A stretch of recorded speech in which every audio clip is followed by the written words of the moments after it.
Good morning and welcome, students, ambassadors, mission representatives, board members, to our 17th flag-raising ceremony, which marks the UN Day of Peace. The 2021 theme is Recovering Better for an Equitable and Sustainable World.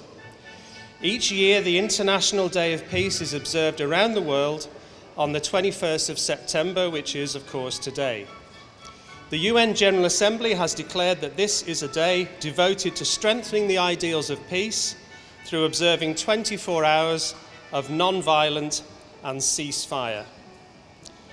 In 2021, as we heal from the COVID-19 pandemic, we are inspired to think creatively and collectively about how to help everyone recover better, how to build resilience, and how to transform our world into one that is more equal, more just, more equitable, inclusive, sustainable, and, of course, healthier.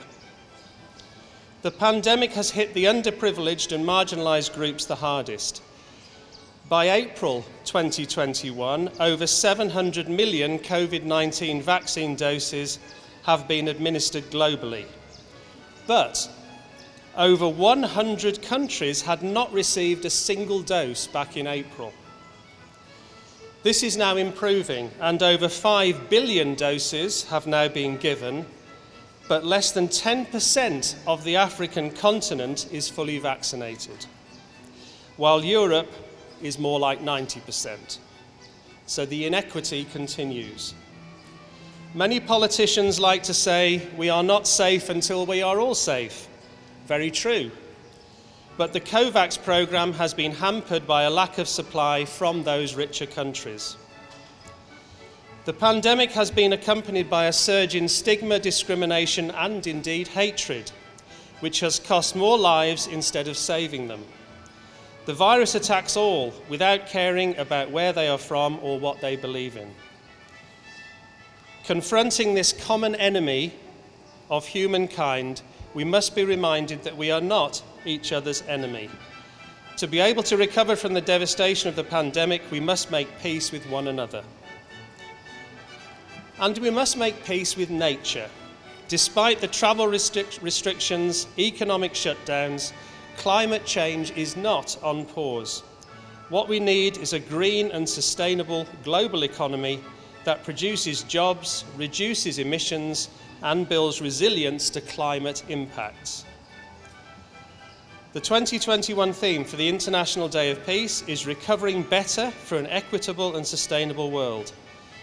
We invite all people here in the KICS community and way beyond to join the efforts of the United Nations family as we focus on recovering better for a more equitable and peaceful world.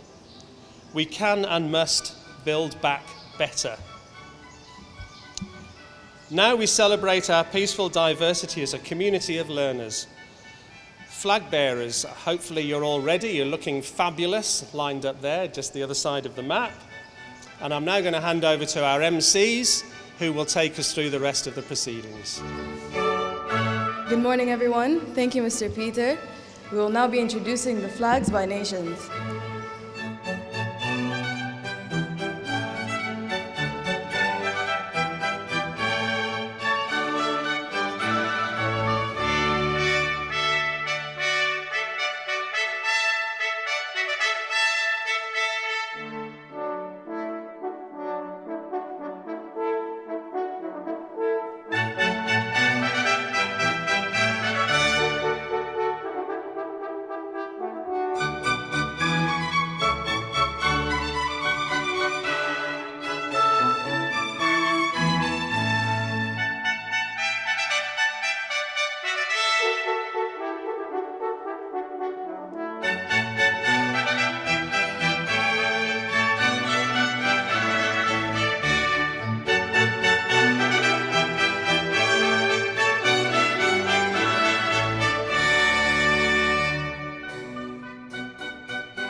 have just seen a beautiful display of our cultural diversity. Globally, today is a day where we reflect on the idea of peace.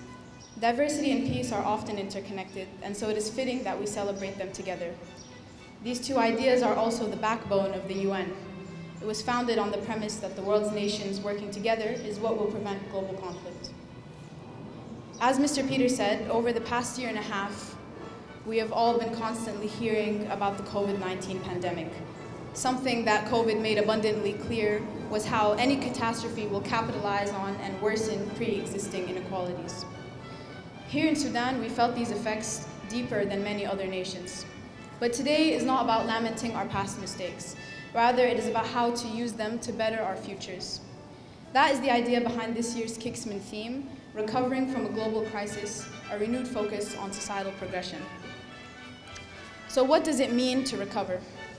When COVID-19 hit, transmissions in Singapore were higher in the cramped and unsanitary spaces migrant workers lived in. As a country, if they were to get this pandemic under control, they were forced to deal with the poor housing situation of their migrant workers.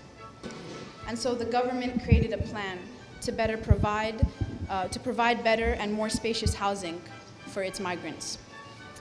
In the aftermath of the immediate lockdowns that were happening worldwide, global carbon emissions decreased by 5.6%. We managed to make use of technological infrastructure to limit the necessity of commuting, and that is a development that can stay with us post-COVID.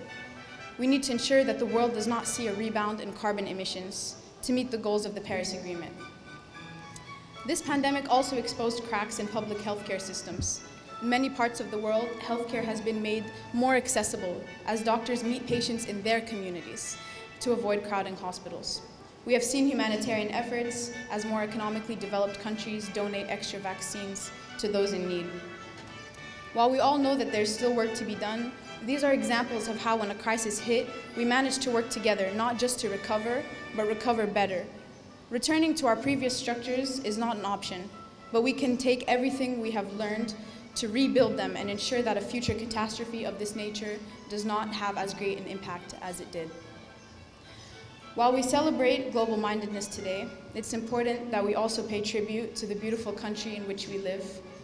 Anyone who has seen Sudan can attest to the resilience of the Sudanese spirit, and I wish to leave you all with a reminder of this strength.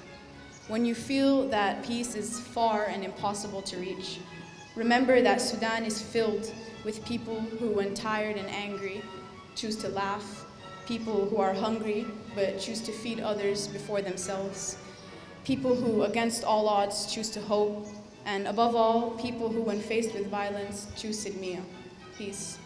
Thank you.